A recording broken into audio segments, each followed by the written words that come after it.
हमारी कथा चली है कलयुग के साथ परीक्षित की भेंट।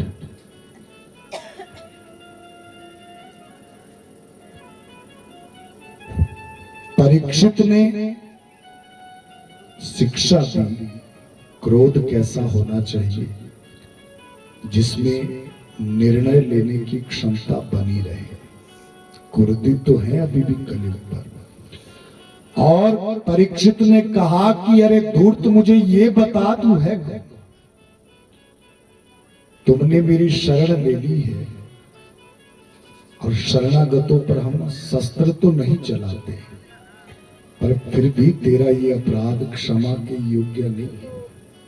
इसलिए मैं तुम्हें ये चेतावनी देता हूं, आज तुमने मेरी शरण ले ली इसलिए मैंने तुम्हें छोड़ दिया, परंतु अगर आज के बाद तू मुझे मेरे राज्य में कहीं पर भी दिख गया तो वो समय तेरे जीवन का फिर अंतिम समय होगा।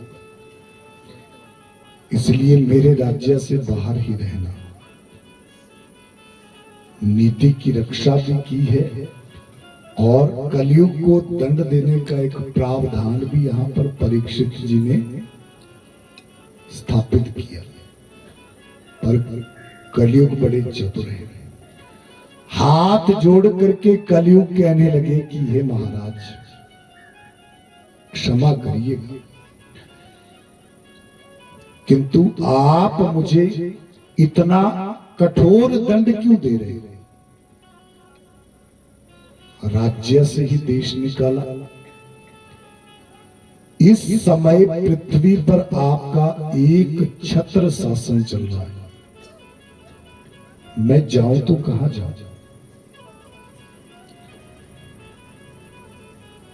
और महाराज क्या आप मुझे मेरा अपराध बताएंगे? तो भक्तों परीक्षित जी ने कहा मेरी आंखों के सामने गाय बैल पर अत्याचार करने के बाद भी अपना अपराध पूछ रहा है। अरे किंतु महाराज ये जो कुछ आपने देखा इसमें मेरा तनिक भी दोष नहीं है। ये तो ब्रह्मा की इच्छा है और ब्रह्मा की इच्छा के लिए आप मुझे क्यों दंडित करना चाहते हो? परीक्षित को आश्चर्य हुआ। अरे तू है कौन? पहले अपना परिचय बताओ। अपने किए हुए पाप कर्म को ब्रह्मा की इच्छा कह रहे हो? तो भक्तों कलयुग ने जब अपना परिचय दिया था तो परीक्षित के पैरों के नीचे से जमीन खिसक गई थी। कलयुग कहने लगे महाराज मेरा नाम है कलयुग। बोलिए वृंदावन बिहारी लाल की। क्या नाम है? कलयुग। ब्रह्मा जी की रचना के अनुसार सबसे पहले सतयुग आया। जैसे ही सतयुग की आयु पूरी हुई तो सतयुग चला गया, त्रेता युग आरंभ हुआ। त्रेता की आयु पूरी हुई तो द्वापर शुरू हुआ और महाराज अब द्वापर भी अपनी आयु पूरी कर रहा है। मेरा नाम कलयुग है और अब से लेकर के 4,32,000 वर्षों तक पृथ्वी के ऊपर मेरी सत्ता रहने वाली है और आप मुझे राज्य से बाहर निकलने के लिए कह रहे हो। तो भक्तों जब परीक्षित ने सुना बड़े आश्चर्य में, बड़े ध्यान से कलयुग को देख रहे हैं। कुछ क्षण विचार करने के बाद परीक्षित ने कहा कि देख कलयुग, भले ही तू कलयुग है पर मेरी बात को सत्य ही मानना। मुझे मेरे राज्य में तू कहीं पर भी इसके बाद दिखना नहीं चाहिए। इस पर भक्तों कलयुग ने हाथ जोड़े और कहा हे महाराज आप तो पांडवों के वंशज हैं और इतना कठिन दंड मुझे क्यों दे रहे? न्याय प्रिय शासक के रूप में आपको जाना जाता है। पांडवों जैसे महान वंश में जन्म लिया है आपने, फिर भी आप मुझे राज्य से बाहर निकलने के लिए कह रहे हो। बोलिए वृंदावन बिहारी लाल की। हाँ कलियुग, और वो इसलिए क्योंकि मैं तुम्हारे विषय में अच्छी तरह जानता हूं।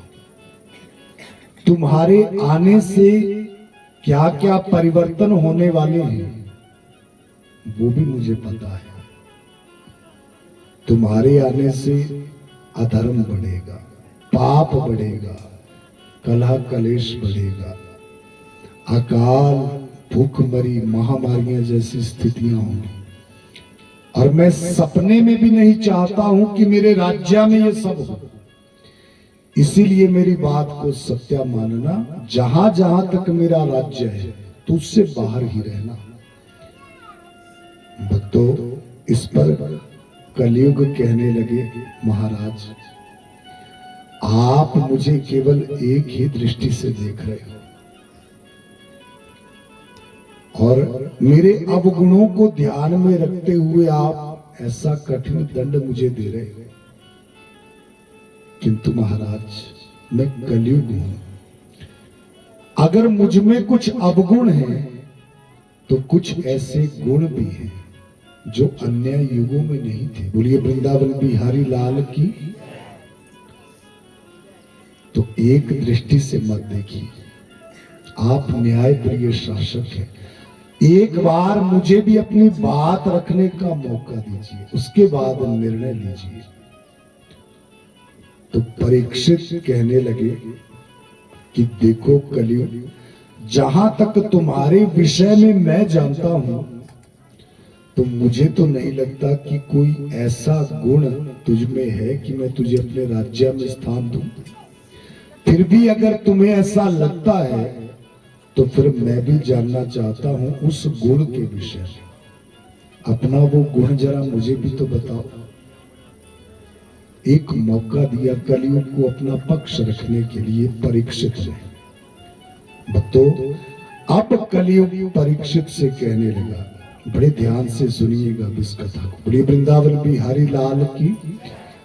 कलियुग ने यहां जो कहा है वो बड़ी गहरी बात है कि मनुष्य केवल मेरे अवगुण देखते हैं, गुणों की तरफ तो ध्यान ही कोई नहीं देता। बोलिए वृंदावन बिहारी लाल की। कलियुग कहने लगे, महाराज अब ध्यान से सुनिएगा। अपना पहला गुण आपको बताने जा रहा हूं, और ये गुण अन्य युगों में नहीं था, मैं अपने साथ लेकर के आया। हे महाराज, सबसे पहले हम न्याय तंत्र की बात करें, न्याय व्यवस्था की बात करें तो वो सतयुग में कैसी रही, त्रेता में कैसी रही, द्वापर में कैसी रही और कलयुग में कैसी है, अर्थात मेरी सत्ता में कैसी होगी। इस पर ध्यान से सुनिए। सतयुग में जब कोई एक व्यक्ति अपराध करता था तो भक्तों उसके उस अपराध का दंड राजा पूरे के पूरे नगर को देता था। वृंदावन बिहारी लाल की ऐसी न्याय व्यवस्था थी सतयुग में। एक व्यक्ति के पाप का दंड पूरा नगर भोगता था। उसके बाद त्रेता की बात करें महाराज, त्रेता युग में एक व्यक्ति अपराध करता था और उसका दंड राजा पूरे के पूरे गांव को देता था। बोलिए वृंदावन बिहारी लाल की। द्वापर की बात करें, इस समय जो सत्ता चल रही है तो द्वापर में भी क्या न्याय व्यवस्था है। एक व्यक्ति अपराध करता है और उसका दंड राजा पूरे के पूरे परिवार वालों को भी देता है। बोलिए वृंदावन बिहारी लाल की।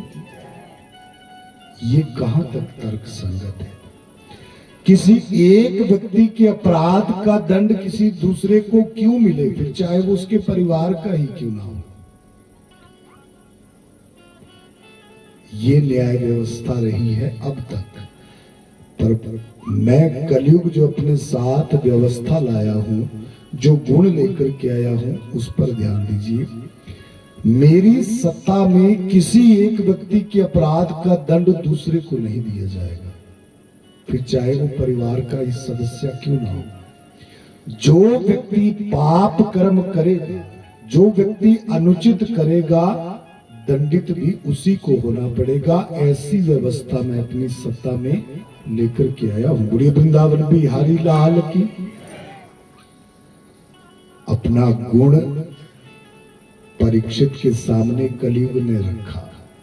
भक्तों, गुण तो परीक्षित जी को अच्छा लगा, पर इतना भी अच्छा नहीं लगा कि परीक्षित को उन्हें स्थान ही ठहरने के लिए दे दे। कलयुग ने कहा, फिर से ध्यान दीजिए, एक और बड़ा सुंदर गुण है मुझ में। सतयुग, द्वापर और त्रेता, इन तीनों युगों में मनुष्य जो पाप कर्म करता था वो तीन तरह से करता था। कितनी तरह से? तीन तरह से। कायिक पाप, वाचिक पाप और मानसिक पाप। कायिक पाप माने शरीर के द्वारा जब वेद मर्यादा का उल्लंघन करते हैं तो वो कायिक पाप कहलाते हैं। वाचिक पाप माने वचन के द्वारा वेद मर्यादा का उल्लंघन करना, जीवा से भी पाप कर्म होते हैं। दूसरों की निंदा, चुगली, गाली गलौच ये जीवा से होते हैं, झूठ बोलना।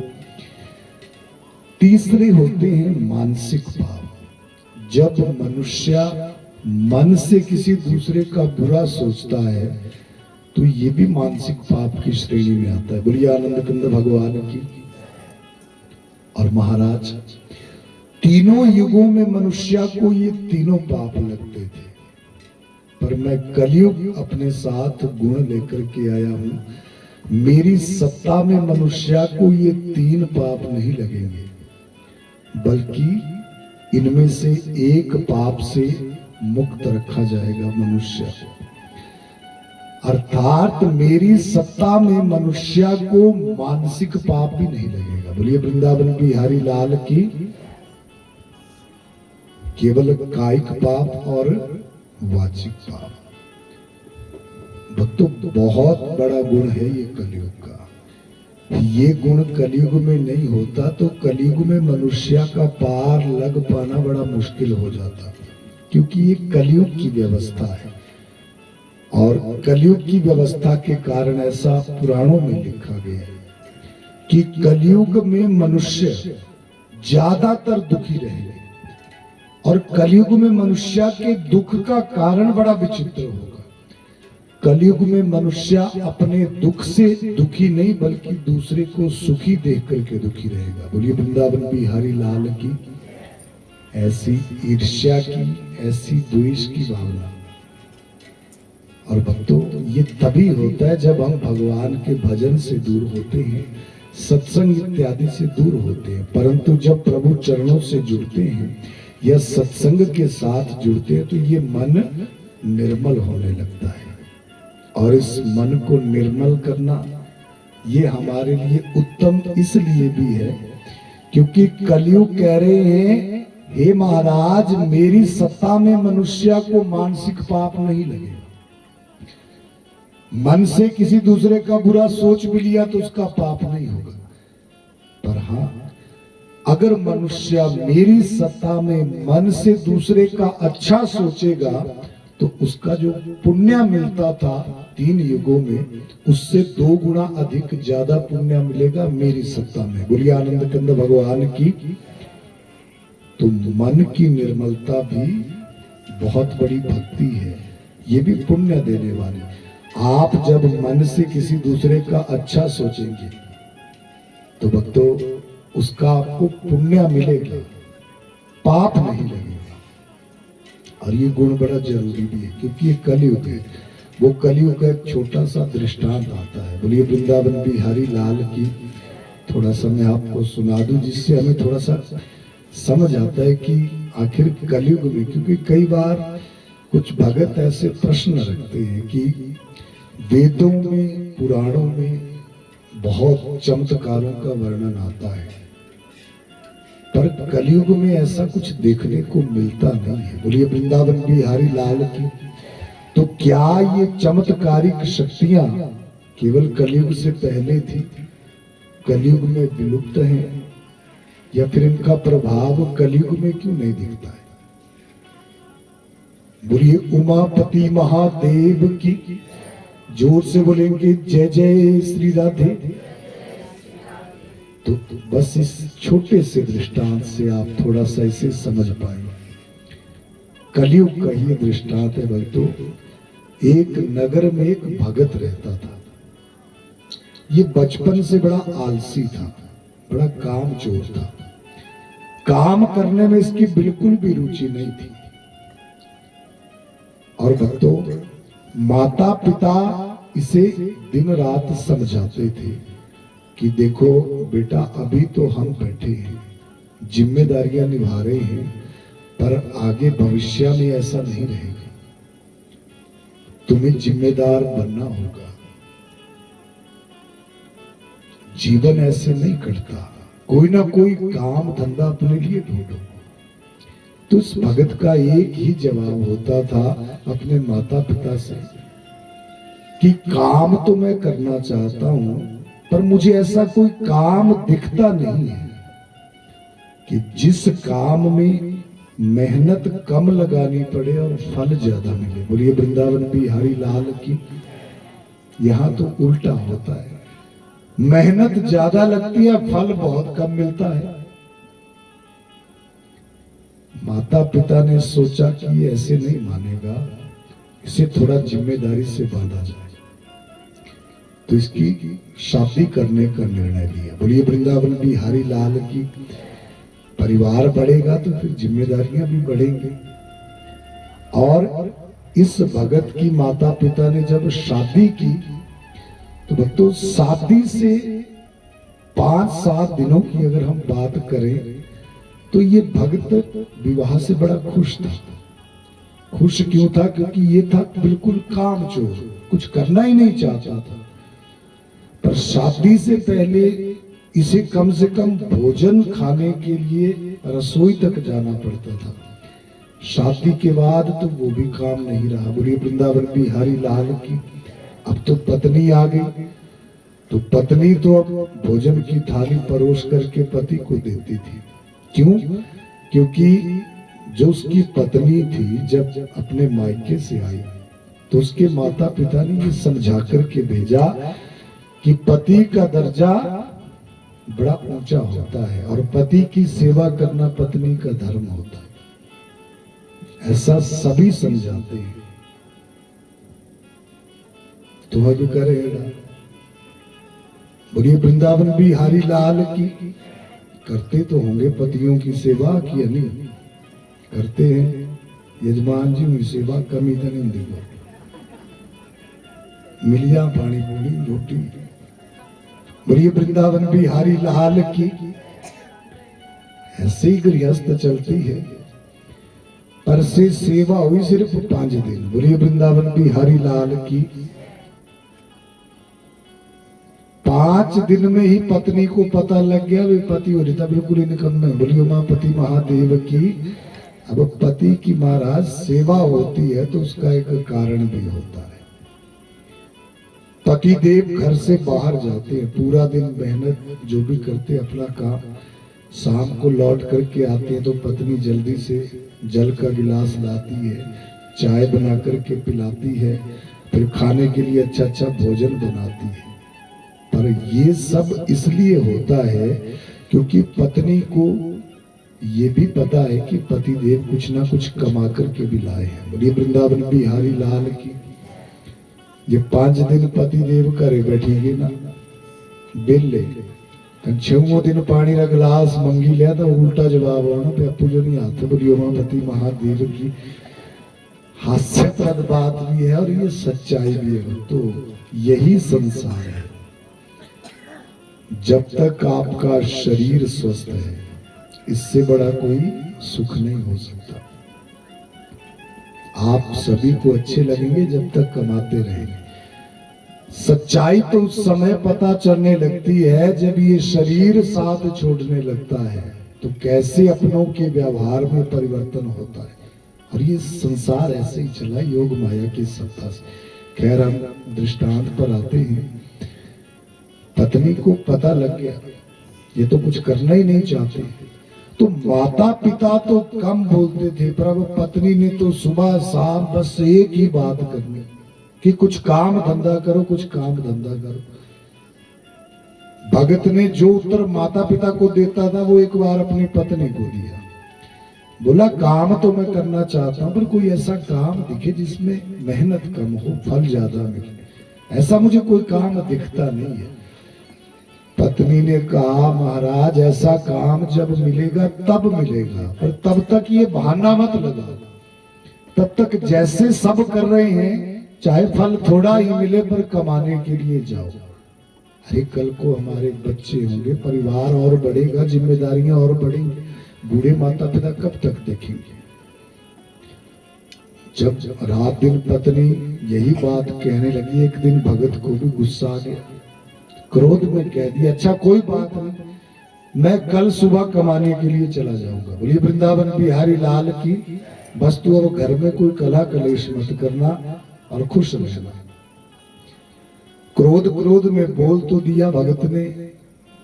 जैसे ही सुबह हुई तो उसका तो क्रोध शांत हो गया था, पर जैसे ही वो सोकर के कक्ष से बाहर आया तो क्या देखा, पत्नी ने तो उसको भेजने की पूरी तैयारी भी कर दी थी। बोले वृंदावन बिहारी लाल की। कपड़ों की एक गठरी बांधी हुई। अरे स्वामी और बताइए कुछ चाहिए तो नहीं।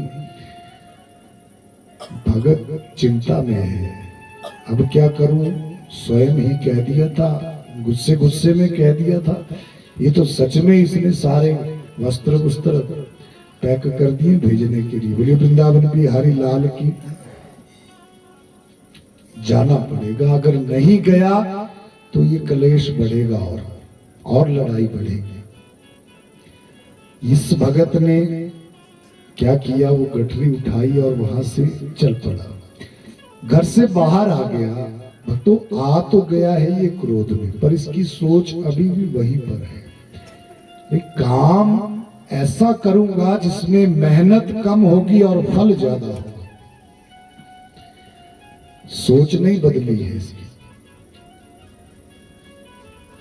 थोड़ी देर एक स्थान पर बैठा, एकांत में ये भगत सोचने लगा ऐसा क्या कर, तो इसे ध्यान आया।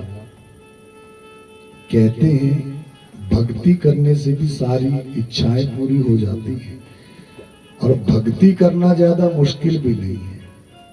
और ये भी कहते हैं अगर शीघ्र फल की इच्छा हो तो फिर सूर्य नारायण की आराधना करनी चाहिए, क्योंकि ये प्रत्यक्ष देव है। बोलिए वृंदावन बिहारी लाल की, जो प्रतिदिन दर्शन देते हैं और सबसे जल्दी प्रसन्न भी होते हैं।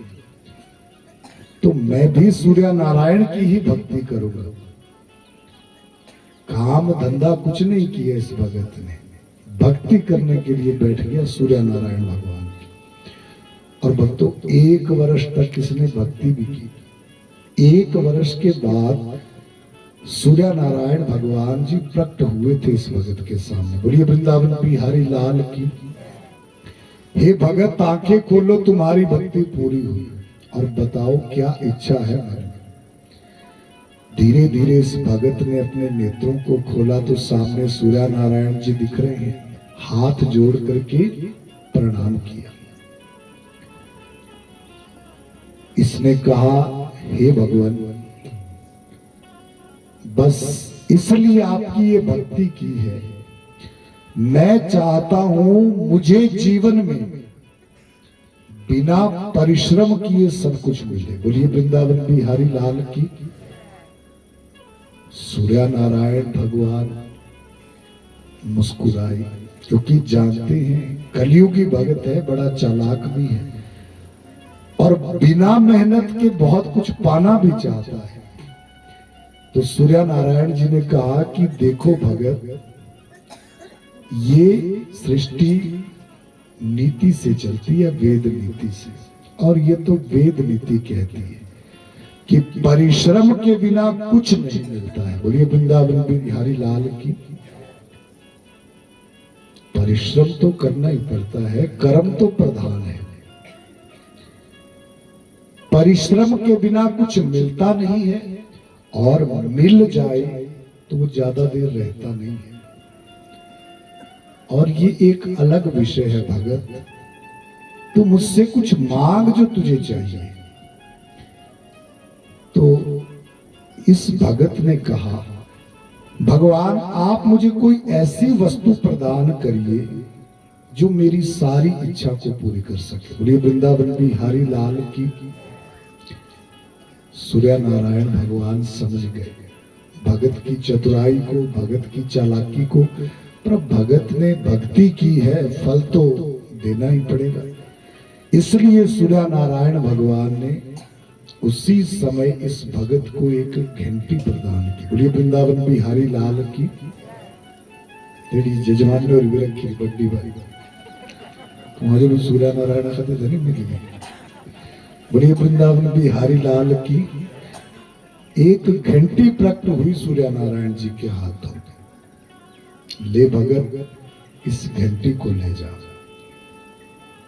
प्रभु जी क्या करूंगा मैं इस घंटी का? भगत जैसे तुमने अपनी इच्छा रखी, ये साधारण घंटी नहीं है, ये है चमत्कारी घंटी जो मैं तुम्हें तुम्हारी भक्ति पर प्रसन्न होकर के दे रहा हूं।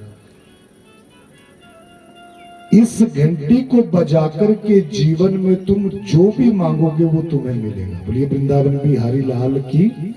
क्या कहा? जो भी तुम मांगोगे वो तुझे मिलेगा।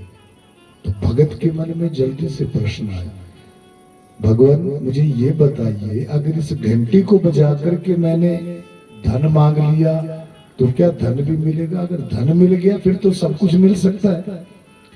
बोला भगत हाँ, इस घंटी को बजा करके अगर तू धन मांगेगा तो धन भी मिलेगा। तो मन ही मन ये भगत हंस पड़ा। कुछ क्षण पहले सूर्य नारायण कह रहे थे कि बिना मेहनत के कुछ नहीं मिलता। बोलिए वृंदावन बिहारी लाल की। अभी तो ऐसी शक्ति मुझे दे रहे हैं, इसके बाद क्या करने की जरूरत रहेगी? अगर कुछ चाहिए होगा तो घंटी बजा करके मांग लूंगा। बोलिए आनंद कंद भगवान की। अरे भगवान आपने बड़ी कृपा की जो मुझे ये बहुमूल्य भेंट दी। सूर्य नारायण भगवान ने कहा कि देखो भगत, पर मेरी एक बात को अभी ध्यान से सुनो।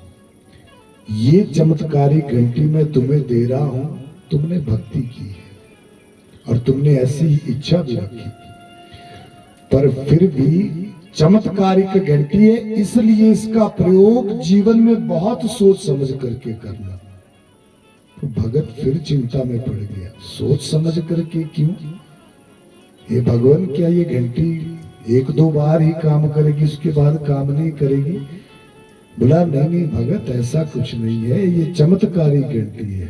काम तो ये करेगी पर सोच समझ करके इसलिए मांगना, क्योंकि एक शर्त है। कैसी शर्त? भगत घंटी बजा करके जो कुछ भी तुम मांगोगे वो तुम्हें तो मिलेगा, पर जो तुम्हारा पड़ोसी है उसे 2 गुना ज्यादा मिलेगा। बोलिए वृंदावन बिहारी लाल की। अबे भगत भी बेचारा है, सिर्फ पड़ोसियों ने बढ़तर थोड़ी काटी थी। बोलिए वृंदावन बिहारी लाल की। इन्होंने पहले छतियां रांकड़ा चल रहा।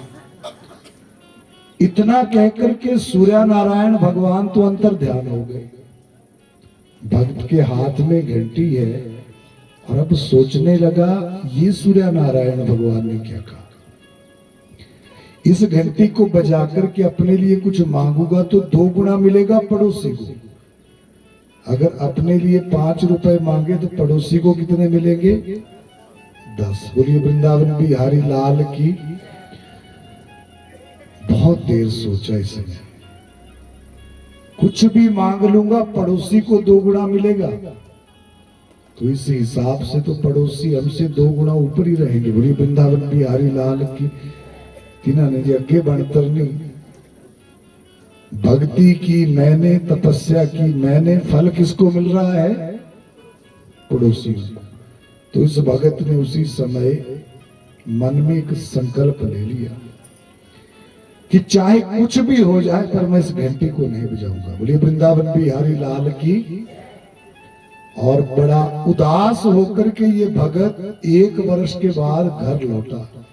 पत्नी बड़ी उत्सुकता के साथ दौड़ करके आई। 1 वर्ष के बाद पतिदेव लौट रहे और गए भी कमाने के लिए थे। पता नहीं क्या क्या कमा करके लाए हैं। स्वामी बताइए क्या हमारी गरीबी दूर हुई? क्या क्या कमा करके लाए हो? भगते भी से घंटी पकड़ाई थी आता। बोली वृंदावन बिहारी लाल की। अरे स्वामी इस घंटी का मैं क्या करूंगी, आप ये बताइए धन कितना कमाया? बोला भाग्यवान ज्यादा प्रश्न मत मुझसे पूछ, बस ऐसा समझ ले साल भर की मेहनत है ये घंटी। बोली उमापति महादेव की। और तो मेरे पास कुछ नहीं, पर तू चिंता मत कर, क्योंकि एक बात मेरी समझ में आ चुकी है। क्या बात है? कि परिश्रम तो करना ही पड़ता है। बोलिए वृंदावन बिहारी लाल की। मेहनत के बिना कुछ नहीं मिलता। तू चिंता मत कर, मैं जिम्मेदारियां निभाऊंगा। मजदूरी करनी पड़ेगी वो भी करूंगा, पर तुझसे एक प्रार्थना है, इस घंटी को अंदर ले जाकर के रख दे और चाहे कुछ भी हो जाए इस घंटी को कभी बजाना मत। बोलिए वृंदावन बिहारी लाल की। बोला स्वामी क्यों? भाग्यवान ये बड़ी लंबी कहानी है, कभी बाद में सुनाऊंगा तुझे फुर्सत में। तू ऐसा करना है, इस बात का ध्यान रखना, इसे अंदर रख दे कहीं पे। और भक्तों अगले दिन से ये भगत सुबह उठ करके काम पर जाने लगा। पूरा पूरा दिन मजदूरी करता, मेहनत करता, जो भी मेहनताना मिलता उससे अपना और अपने परिवार का भरण पोषण करने लगा। पर इस डर से वो घंटी नहीं बजाई कि पड़ोसी को ज्यादा ना मिले। बोलिए वृंदावन बिहारी लाल की। पूरा पूरा दिन मजदूरी कर ली। हास्यास्पद भी है बात और ये कलयुग की एक सच्चाई भी है। बोलिए उमापति महादेव की। भक्तों इसी तरह बहुत दिन बीत गए। एक दिन क्या हुआ कि ये भगत काम के लिए चला गया और इसकी पत्नी ने कर रखा था उस दिन व्रत। बोलिए वृंदावन बिहारी लाल की। व्रत किया था तो ये पूजा करने के लिए बैठे। अब ध्यान आया उस घंटी का जो अंदर रखी हुई है।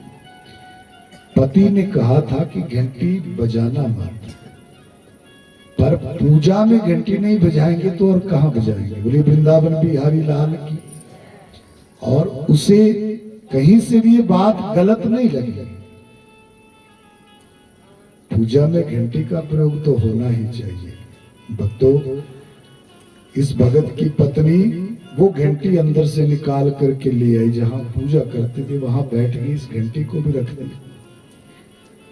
अब जब ये पूजा करने लगी तो 2 तरह के भक्त होते हैं, एक भगवान को चाहते हैं, एक भगवान से चाहते हैं। बोलिए वृंदावन बिहारी लाल की। भगवान को चाहने वालों की संख्या कम होती है, भगवान से चाहने वालों की संख्या ज्यादा होती है, ये पक्की बात। कुछ ना कुछ भगत मांगता रहता है जीवन में भगवान से।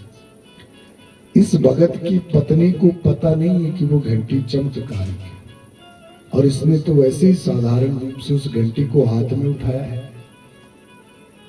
घंटी को हाथ में उठा करके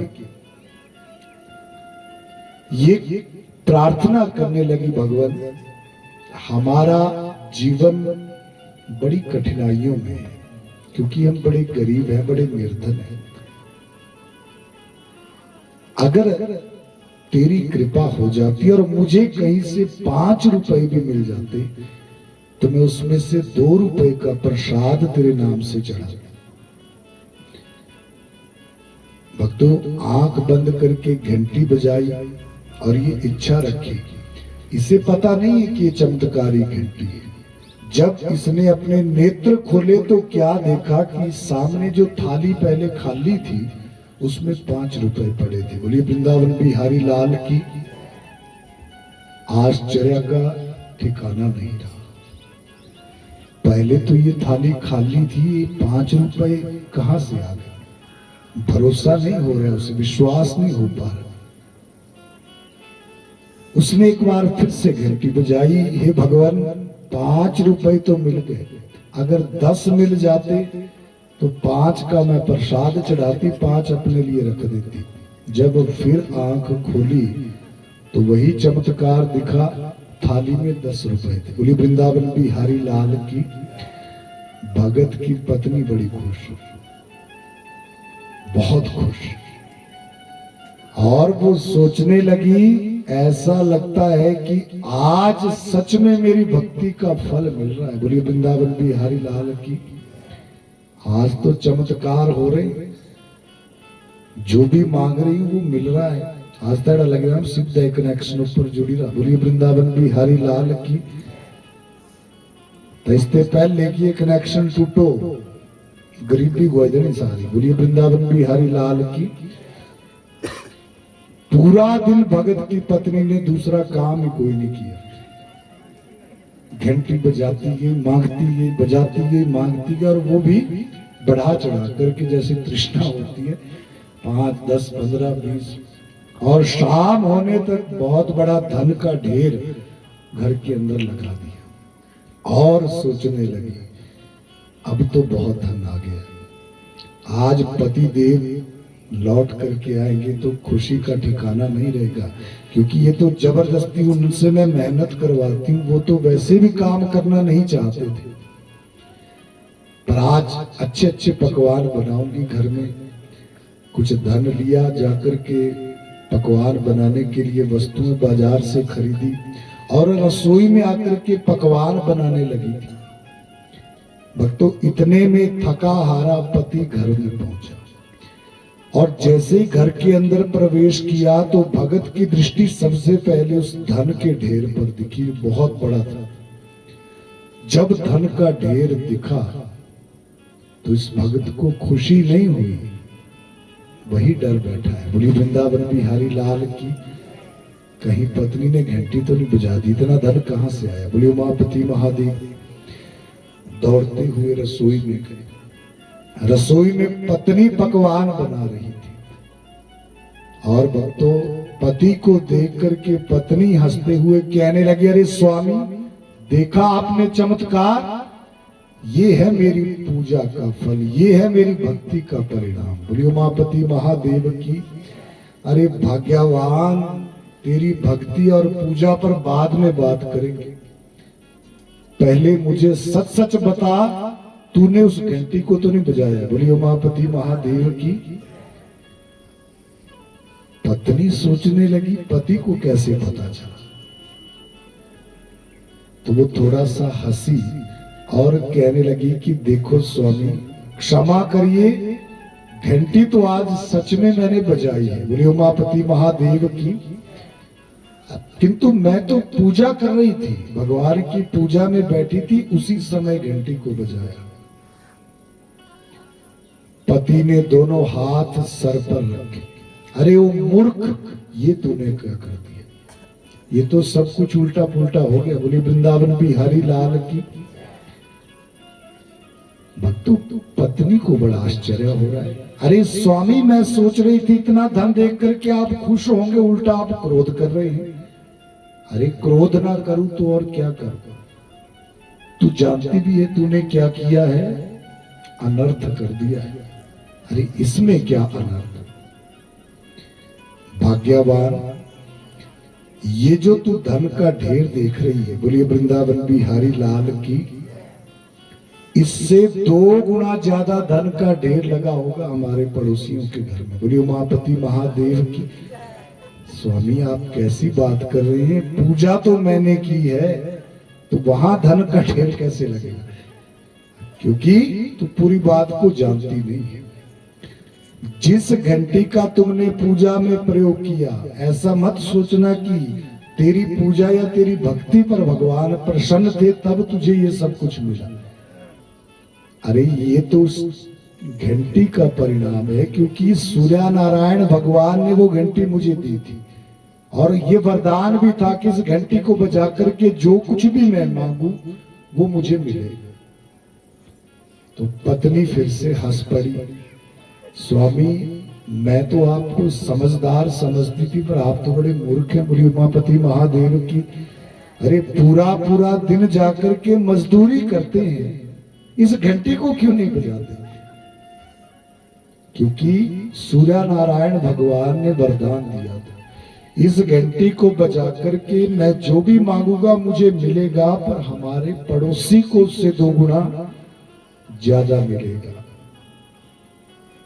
मुख का रंग ही उड़ गया पत्नी के। बोली उमापति महादेव की, क्या पड़ोसन के पास इससे भी 2 गुना ज्यादा धन आ गया है? स्वामी कह दो ये झूठ है। देवी झूठ कैसे हो सकता है? सूर्य नारायण भगवान ने कहा है तो सच ही होगा, झूठ थोड़ी हो सकता है। अच्छा मैं किसी बहाने से जाकर के देखती हूँ पड़ोस, उसने भी एक खाली कटोरी हाथ में उठाई और ऐसे ही चीनी मांगने के बहाने चली गई पड़ोस में। अभी दरवाजे से अंदर ही गई थी से चिन्नी भी कुदा मंगनी से कॉलोनी भी छुटी गई थी। बोलिए वृंदावन बिहारी लाल की। क्या देखा, पड़ोसी ठीक धन के चारों ओर बैठे और धन को गिनने में लगे हुए हैं। 2 गुना ढेर धन का जब दिखा तो इसे बड़ा दुख हुआ, बड़ी पीड़ा हुई, और भक्तों ये दौड़ करके आई और कहा रे स्वामी सच में ही अनर्थ हो गया। बोली वृंदावन बिहारी लाल की, इससे 2 गुना ढेर लगा है पड़ोस, और वो तो सभी धन गिनने में लगे हुए। मूर्ख, इसीलिए तो तुझे कहा था ना कि घंटी को मत बजाना, फिर भी तूने बजाई।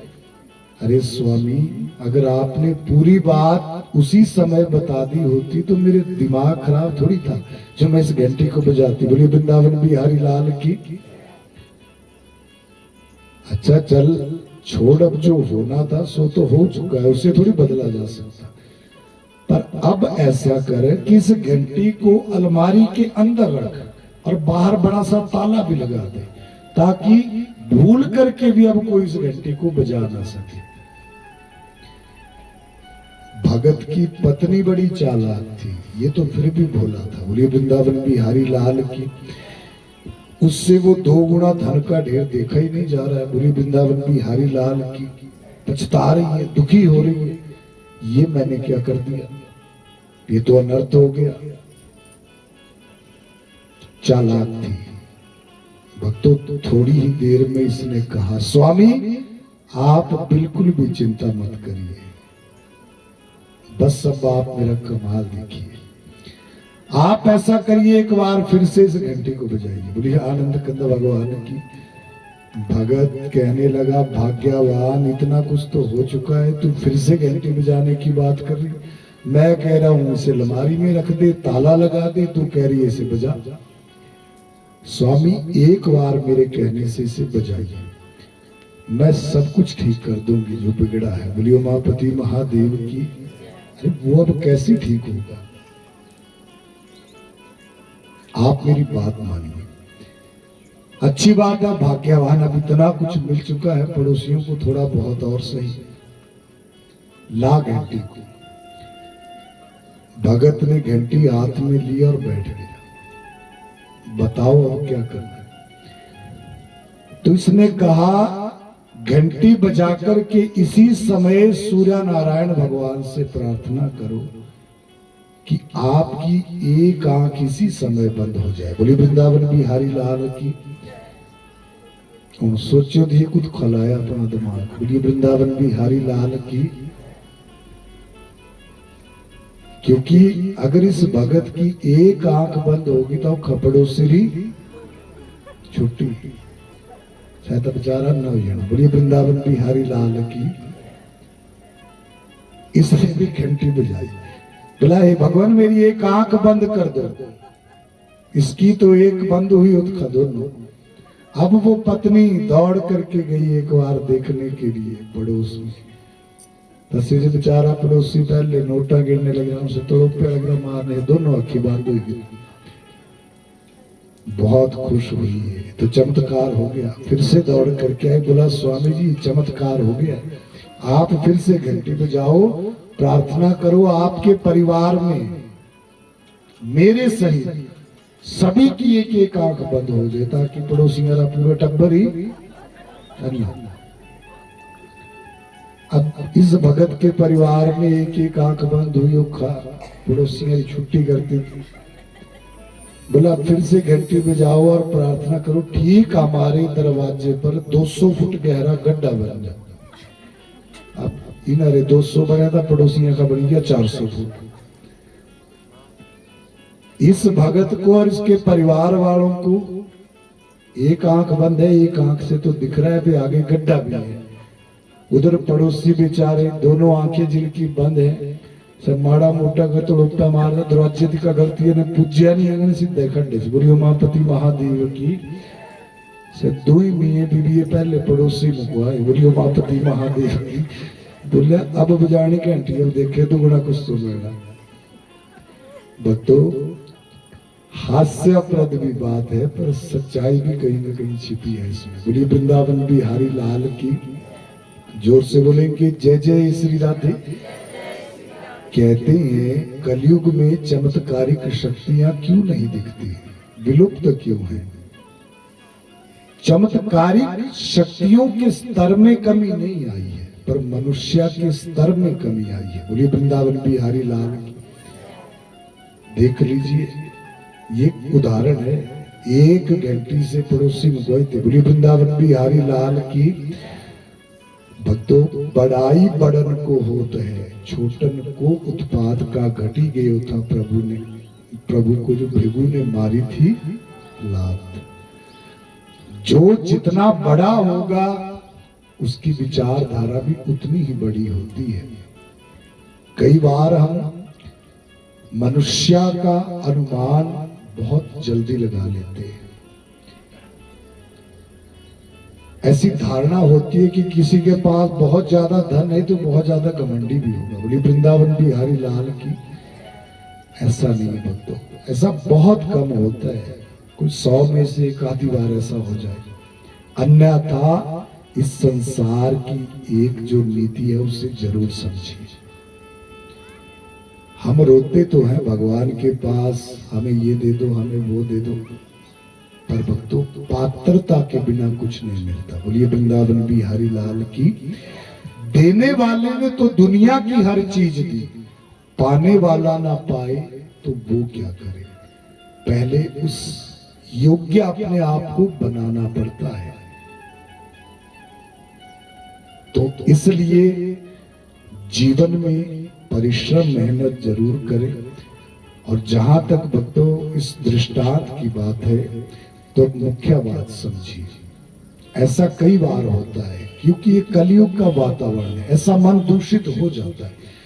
कई बार किसी को सुखी देख करके हमें ईर्ष्या होने लग जाती है, दुख होने लग जाता है, और किसी को दुख में देख करके अंदर ही अंदर खुशी होना शुरू होती है।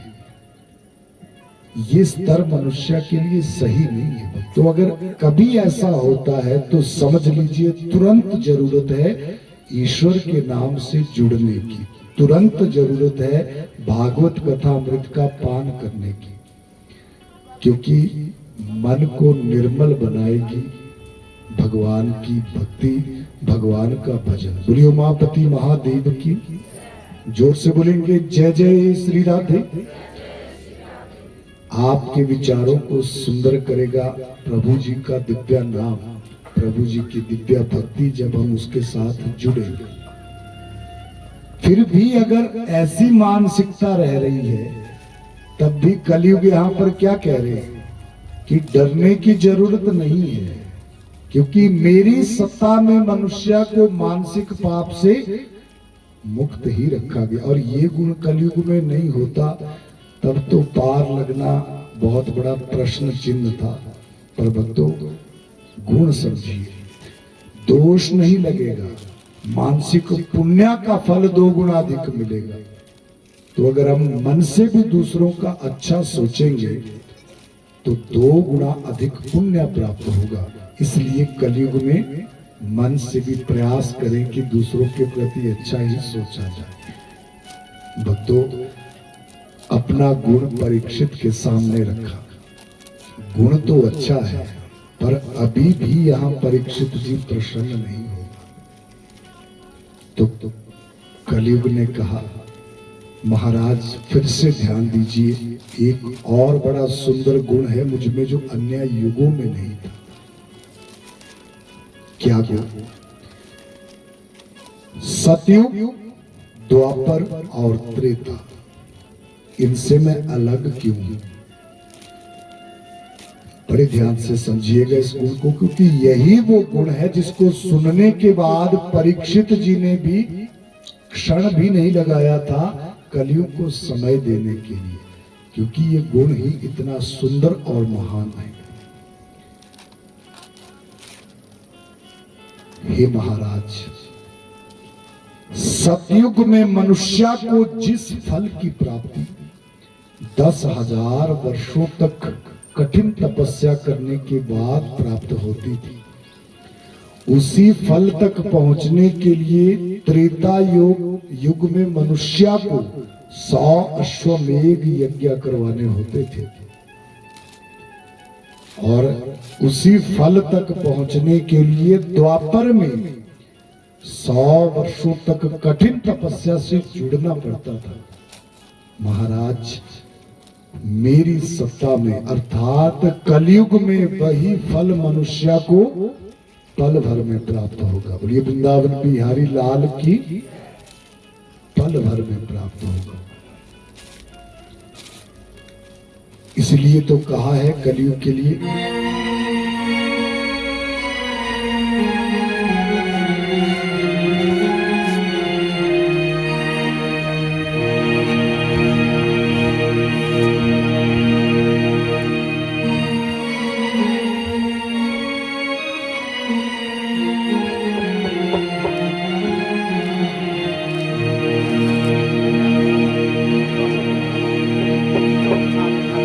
बोलिए आनंद कंद भगवान की जय।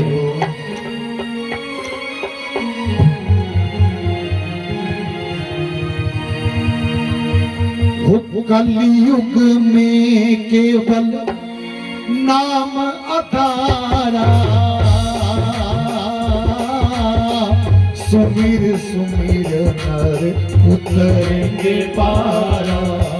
राम जिया राम, जिया राम, जय जय राम।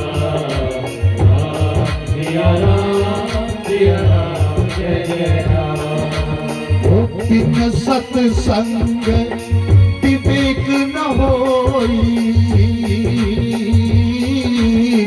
राम कृपा बिन सुलभ न सोई।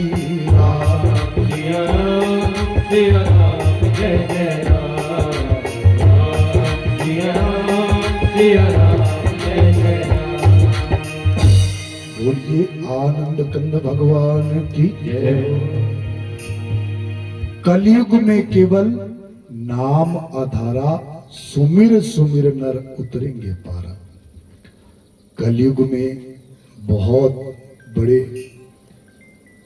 विश्वजीत अश्वमेध यज्ञ की आवश्यकता नहीं है भक्तों। 10-10 हजार वर्षों तक तपस्या से जुड़ने की भी आवश्यकता नहीं है। कलयुग ने एक बड़ी सरल सी और सुंदर सी बात कही है। क्या बात? कि मेरी सत्ता में जो फल 10,000 वर्षों की तपस्या से मिलता था सतयुग, वही फल पल भर में मिलेगा। परीक्षित ने बड़े ध्यान से सुना है इस बात को। मनुष्य के कल्याण का मार्ग जो सतयुग में जटिल था, त्रेता में मुश्किल था, द्वापर में भी मुश्किल था, वो कलयुग में सबसे सरल है। बोलिए आनंद कंद भगवान की। और मुक्ति की बात की जाए तो कलयुग से सुंदर समय दूसरा हो ही नहीं सकता है। परीक्षित ने कहा, भले ही तुझ में लाख अवगुण हो कलयुग, किंतु तेरा ये एक गुण बड़ा अनुपम है, बड़ा सुंदर है, क्योंकि मानव कल्याण से बढ़कर के दूसरी बात नहीं हो सकती। बड़े बड़े ऋषि मुनियों ने पुराण क्यों लिखे? मुख्य लक्ष्य क्या है? मानव जीवन का कल्याण। और वही कल्याण का मार्ग तेरी सत्ता में आकर के सबसे सरल है। ये हमारे लिए विडंबना की बात है भक्तों, कि वो थोड़ा सा समय भी हम भगवान के लिए निश्चित नहीं कर पाते। बोलिए वृंदावन बिहारी लाल की। जोर से बोलेंगे जय जय हे श्री राधे।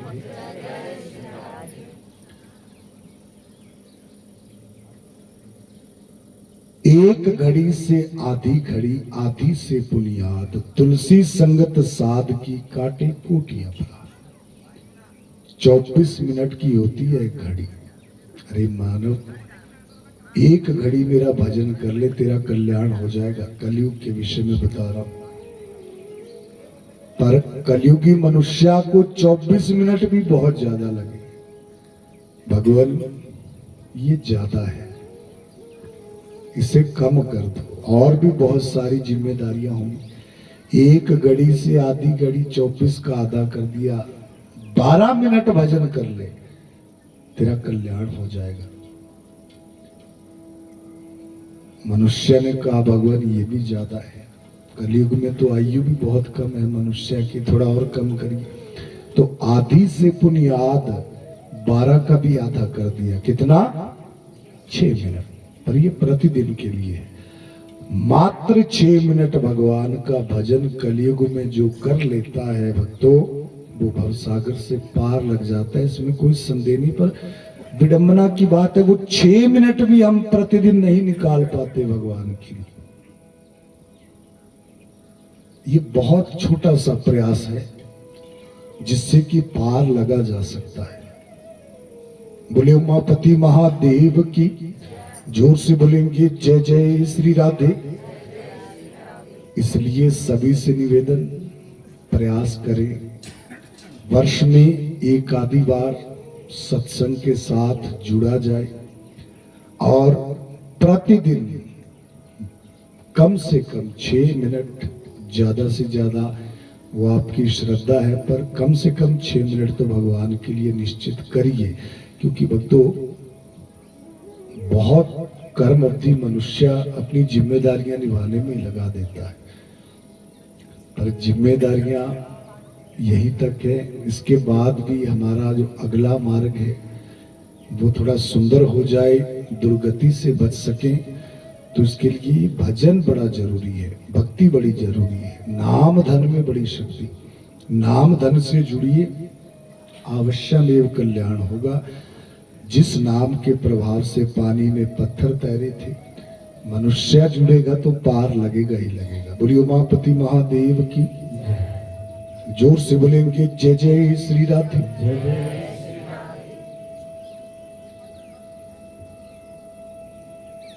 अब कलयुग को ठहरने के लिए परीक्षित ने स्थान दिए।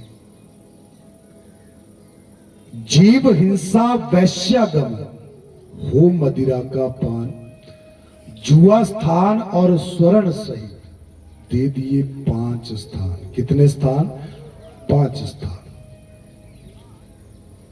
पहला, जीव हिंसा। हे कलयुग, मेरे राज्य में जहां जहां पर भी जीव हिंसा होगी, मांस का प्रचलन होगा, वो स्थान में तुझे ठहरने के लिए देता हूं।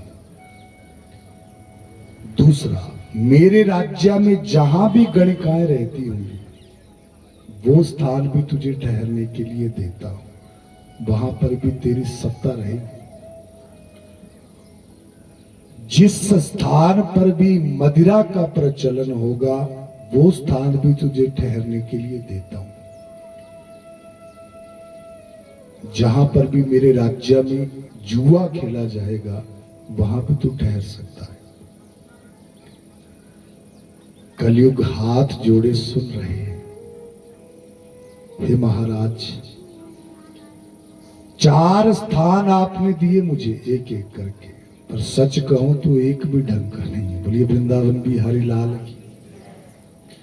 और स्थान भी आप तब मुझे देने लगे जब आपने मेरे गुणों को सुना। तो कोई एक आधा तो अच्छा सा स्थान दे दीजिए रहने के लिए। तो 5वां स्थान, हे कलयुग, मेरे राज्य में एक स्थान में तुझे ठहरने के लिए और देता हूं। 5वां स्थान इसमें जोड़ा गया स्वर्ण, सोना। बोलिए वृंदावन बिहारी लाल की। सोने में भी तू ठहर सके। तो जब ये कथा आती है तो यहां थोड़ी सी शंकाएं होती हैं मन में। भक्तों,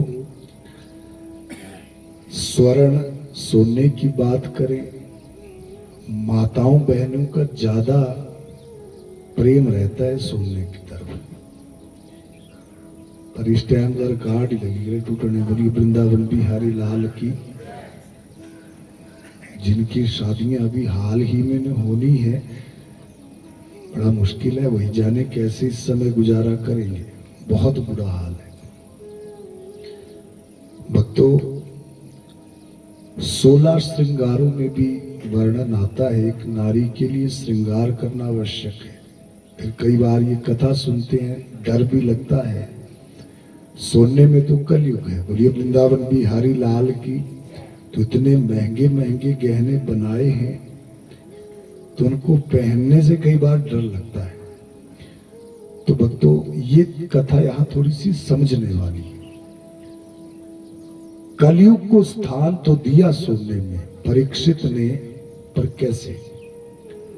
देखो, कलयुग मेरे राज्य में, मेरी सत्ता में जितना भी सोना छल कपट या पाप के द्वारा कमाया गया होगा उसमें तू ठहरेगा। बोली वृंदावन बिहारी लाल की।